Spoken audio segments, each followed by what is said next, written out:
Growing up, Chinatown always felt like a second home.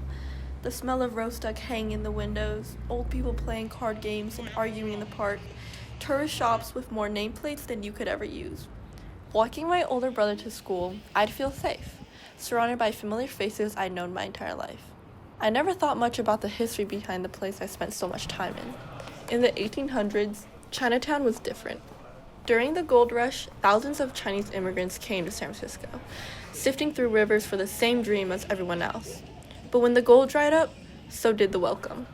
White Americans began blaming Chinese people for everything, stealing jobs, spreading disease, threatening what they called the American way of life.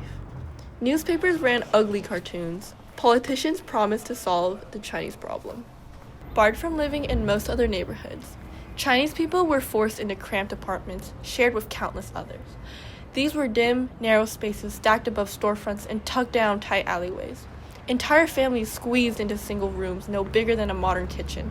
Kids played beneath drying laundry strung overhead like prayer flags. It was a tight-knit community born out of survival. In 1870, that way of living became illegal. The San Francisco Board of Supervisors passed the Sanitary Ordinance, more commonly known as the Cubic Air Law. It required every adult to have at least 500 cubic feet of living space in the name of public health.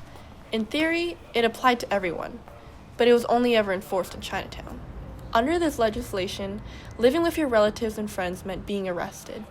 Most Chinese immigrants couldn't afford the fines, so they were thrown into jails, ironically, even smaller than the places they were punished for living in. Hundreds of Chinese men were jammed into dark, airless cells where sickness spread unchecked. Ho Kao was one of them. While he was in jail, the guards shaved off his queue, a long braid that Chinese men were required to wear under Qing Dynasty law. This was part of a local policy known as the Pigtail Ordinance, which allowed jailers to cut off the hair of Chinese men under the guise of sanitation. Losing his queue meant that Ho Kao could never return home with honor. When he was released from prison in 1879, Ho sued. He challenged the Pigtail Ordinance in court, arguing that it was unconstitutional and violated his right to equal protection under the 14th Amendment. The court agreed, ruling the law invalid and ordering the sheriff who cut his hair to pay Ho $10,000 in damages. Ho's case didn't erase anti-Chinese sentiment, but it opened the door. It showed that even in a system built to shut people out, resistance was possible, that the promise of equal protection under the law wasn't just for citizens, but it was for everyone.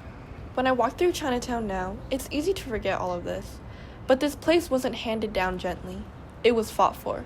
And it's thanks to brave people like Ho Kao that we get to exist today.